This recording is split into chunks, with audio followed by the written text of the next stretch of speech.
another action-packed video for the course. So, so what we see is kind of a different view. When I was interviewing Brendan, I was surprised to find out that Microsoft had tried to purchase Netscape, and it didn't work. And once Microsoft was spurned, then they came after him. And there's a couple things that happen. You see amazing creativity. JavaScript kind of came out of the crucible of all that tension. You know, it was done, and so the problem was that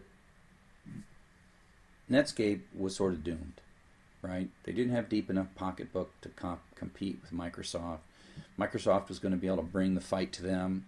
Microsoft was going to give away the browser, and so Netscape slowly but surely sank, right? They had a lot of money, things were going well, but the future was not bright for them. And so one of the things that Netscape had done early on is in some way to placate their the people who thought that open source was an important part of the future. They had given source code to some folks and had this Mozilla license that basically said if you fix something, you got to give it back to us. It wasn't as open as most open source licenses. And Mitchell Baker, the CEO of Mozilla, was also at Netscape. So Mitchell Baker is the first person that's not a nerd. She certainly is a geek, but she's not a nerd. Mitchell Baker is a lawyer by training, and so Mitchell Baker sort of created the legal structure for Netscape to interact with an open source community to build around Netscape. And as things with Netscape were kind of getting, the sun was going down in the Netscape empire, as it were. What happened was this little tiny underground open source movement around the Netscape product began to grow. And Brendan and Mitchell believed deeply in this notion. And even though they were Netscape employees, they started putting increasing amounts of energy into nurturing this open source community. And so it increasingly leaked out into open source.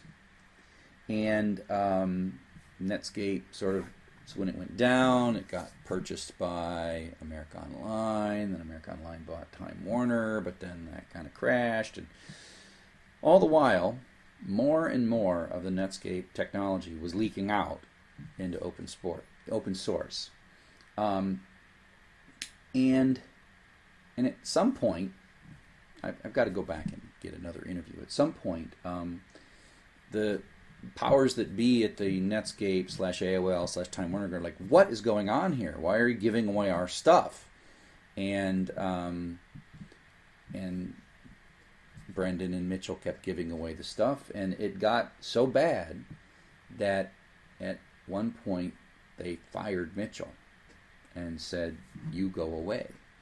And so Mitchell was fired from Netscape, but she didn't stop doing the community management of the burgeoning open source activity around it. And Brendan hung on for a little while longer. And at some point, and it turns out that Mitch Kapoor, the founder of Lotus, is involved in this as well. At some point, Netscape was convinced that these are not the droids you're looking for, and just let it go. And that is what formed the Mozilla Foundation. So Brendan and Mitchell formed this nonprofit Mozilla Foundation.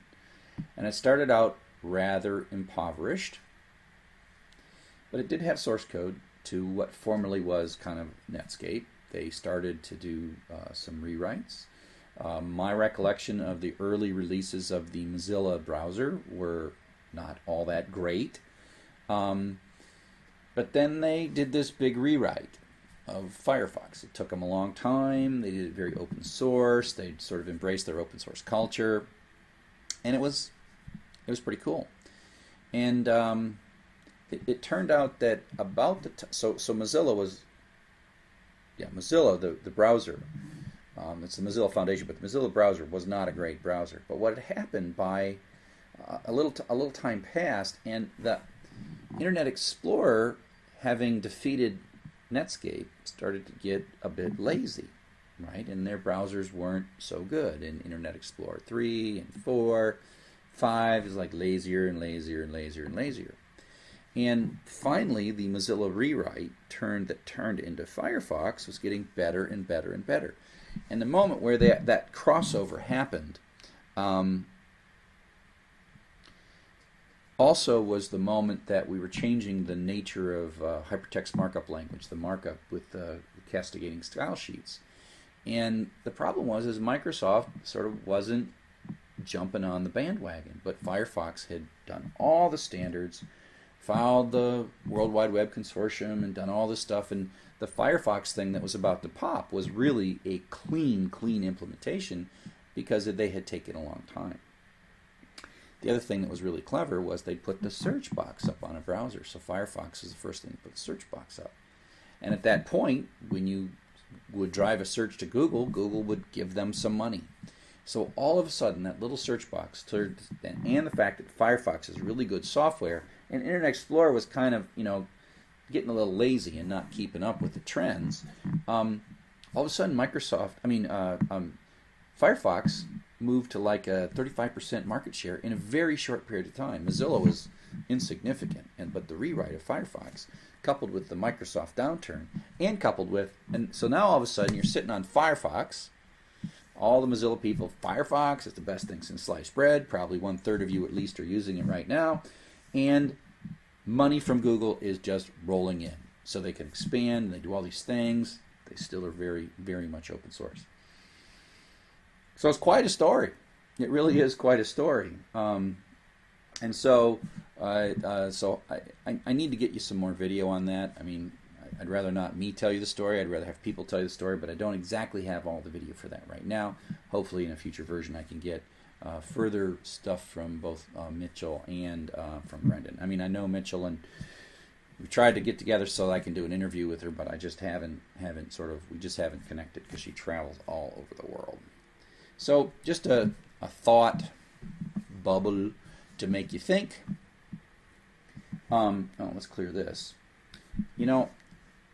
At the end of the day, did Microsoft save the World Wide Web? Netscape wanted to kill.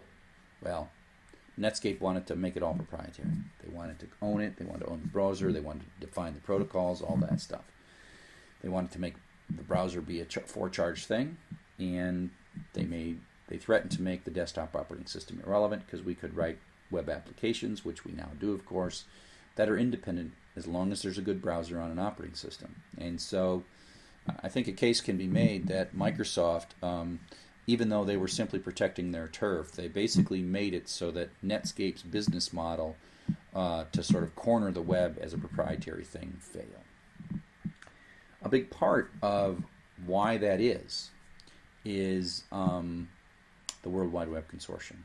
I mentioned earlier that in 1994, in October, Tim Berners-Lee left CERN and went to MIT, particularly because CERN did not want to become the center of the standards creation around the World Wide Web. Tim Berners-Lee wanted to make standards, did not want to lose to Netscape, and also didn't want to lose to Microsoft. Right? They figured that if we would make standards, we'd put it all together.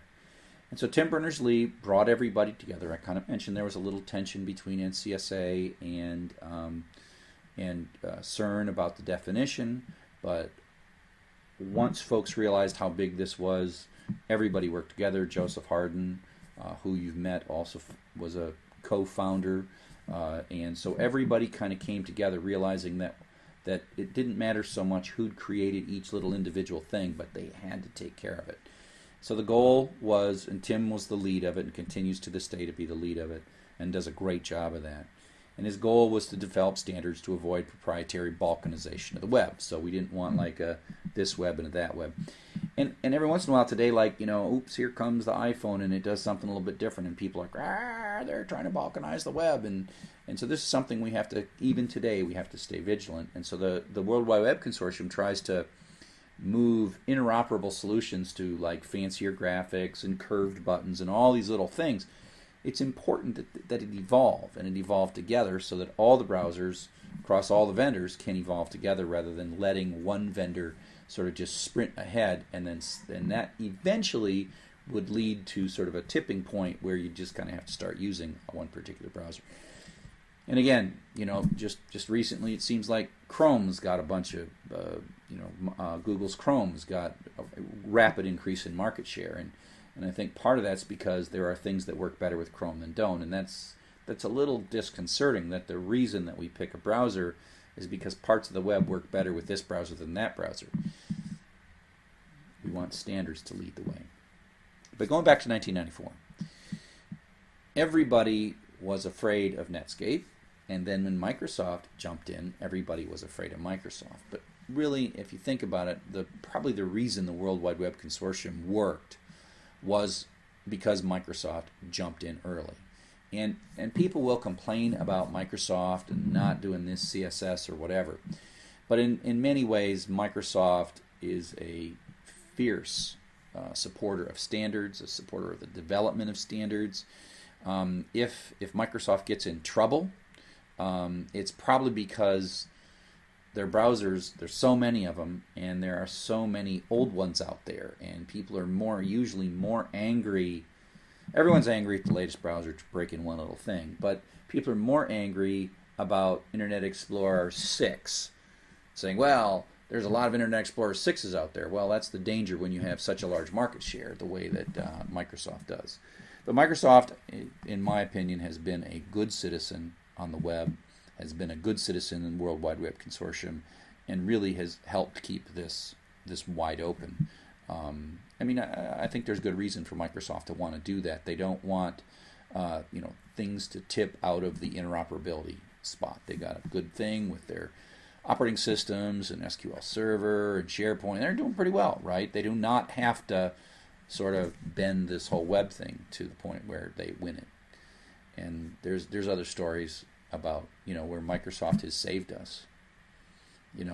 Sometimes they weren't imagining it, but even when they make a mistake, they make it in a big way, and everyone can jump on the bandwagon. And so even the Ajax revolution, you could think of as Microsoft is what triggered the Ajax revolution that made the web like a zillion times better and more interactive. So the World Wide Web Consortium, and it is now time to meet Tim Berners-Lee. We don't have much footage of Tim Berners-Lee, and I didn't shoot this footage. Now we're kind of caught up to 1995. 1994 is the year of the web. Snap, bam, boom, all this stuff is happening in 1994. 95 is the year that everything is shaking out. Netscape, is not gone yet. So there's still a lot of shakeout going on. But at this point, all of society is pretty much aware that there's this thing, the web. This is when my television show started in late 94, early 95, throughout 95, 96, and 97.